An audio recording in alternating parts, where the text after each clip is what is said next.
चांद को देखा, चांद चमक रहा था, मैं चांद को देख रहा था, लेकिन अचानक मेरी नज़र रुखे मुस्तफ़ा पर पड़ी। कहना सुभान अल्लाह।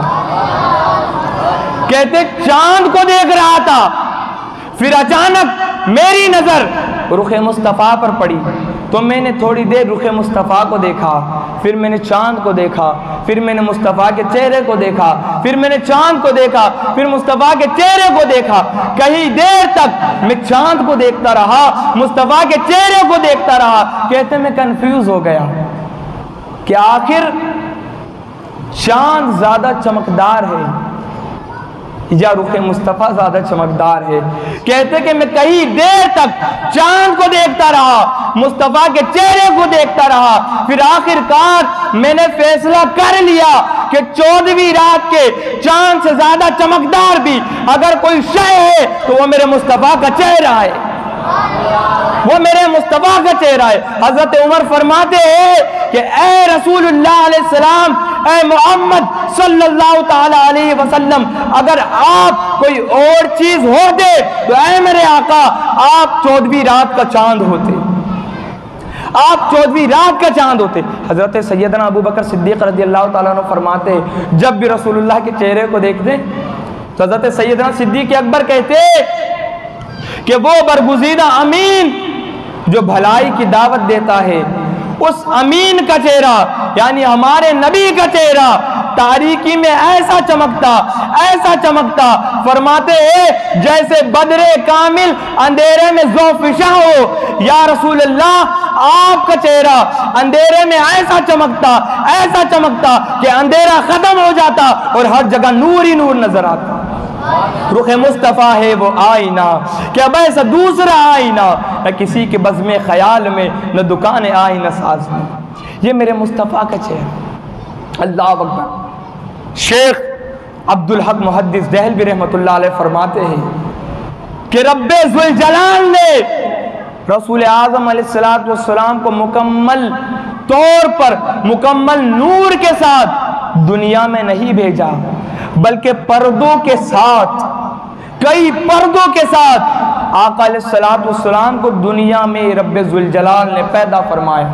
कहते कि अगर रसूल आज़म अलैहिस्सलातु वस्सलाम को अल्लाह रब्बुल इज़्ज़त पर्दे में नहीं भेजता तो कोई आंख में वो ताकत नहीं थी कि रसूलुल्लाह के चेहरे को देख सके। ऐसा नूरानी चेहरा, अल्लाह अकबर, जिसको शायर ने बड़े खूब अंदाज में कहा कि खुदा की गैरत ने डाल रखे है तुझ पे 70,000 पर्दे, जहां में बन जाते तूर लाखों, जो एक भी उठता हिजाब तेरा। अल्लाह अकबर। ये रुखे मुस्तफ़ा, मेरे प्यारे आका अलैहिस्सलातु वस्सलाम के प्यारे दीवानों, ऐसा रसूलुल्लाह का चेहरा कि जब भी कोई देखता, रसूलुल्लाह का चेहरा न पूरा लंबा था न पूरा गोल था। हुजूर अलैहिस्सलाम का चेहरा एतदाल में था, गोलाई में भी मीडियम और लंबाई में भी मीडियम, और चमकदार कैसा कि चांद से ज़्यादा चमकदार। अल्लाह अकबर। मेरे प्यारे आका अलैहिस्सलाम के प्यारे दीवानों, काफिला शहर रसूल में आया और उन काफिले वालों के पास एक ऊँट था जो बड़ा खूबसूरत ऊँट था।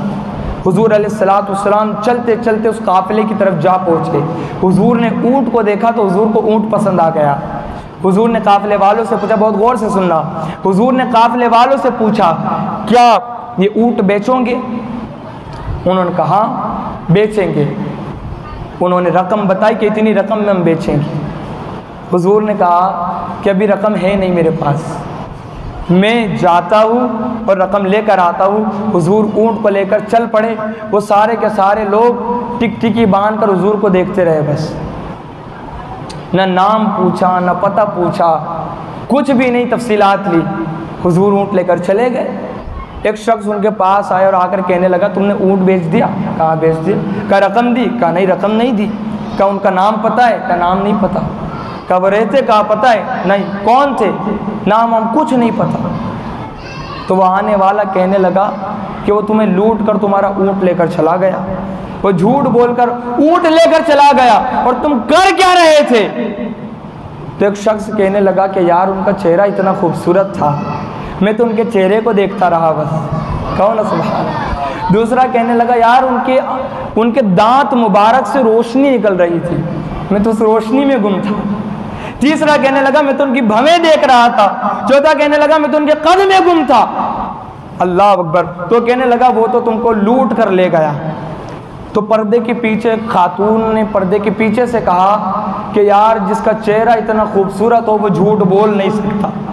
कहो ना सुभान अल्लाह। जिसका चेहरा इतना खूबसूरत हो वो झूठ बोल नहीं सकता। अगर वो ना आए ना तो रकम मुझसे ले लेना।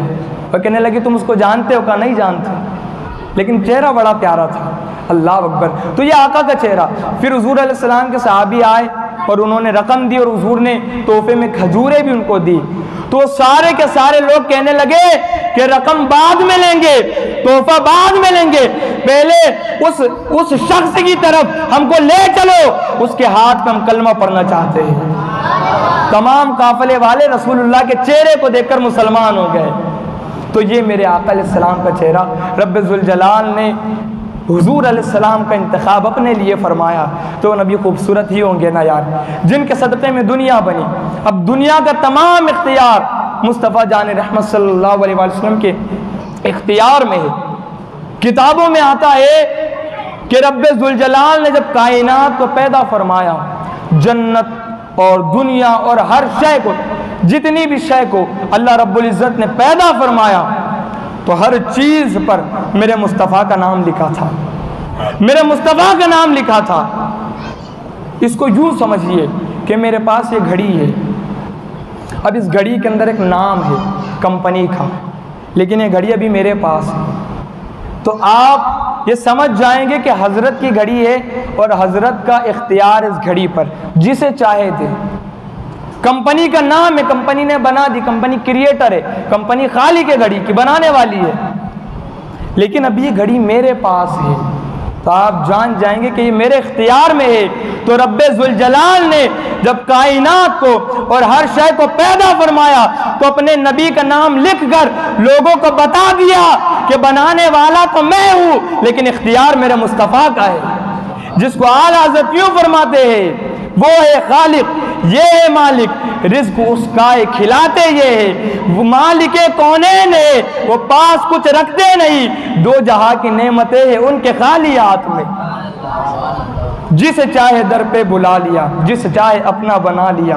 ये बड़े करम के है फैसले, ये बड़े नसीब की बात है। तो रसूल आज़म अलैहिस्सलातु वस्सलाम का इख्तियार है तमाम लोगों पर, तमाम अशिया पर, सब मेरे मुस्तफ़ा के इख्तियार में है। मेरे प्यारे आका अलैहिस्सलातु वस्सलाम के प्यारे दीवानों, मिलादुन नबी मनाना ये नसीब वालों का काम है।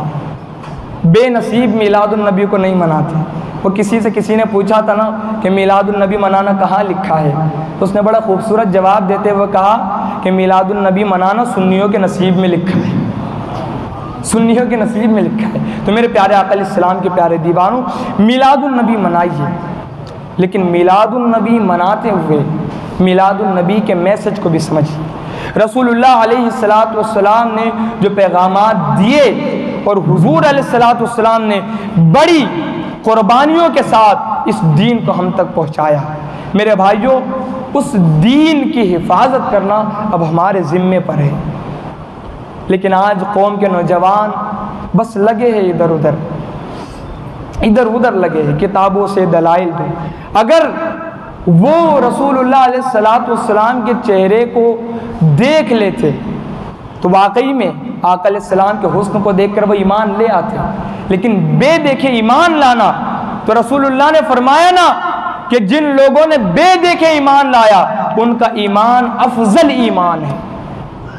हमने हुजूर अलैहिस्सलाम पर जो ईमान लाया, अब जिसके चेहरे में हुजूर का हुस्न हो, मैं कहता हूँ कोई और चीज़ उसके जहन और दिमाग में आ नहीं सकती। जो वाकई में रसूलुल्लाह अलैहिस्सलाम को माने, किताबों से दलाइल दूँ या तसव्वुर में उन्हें लाऊं।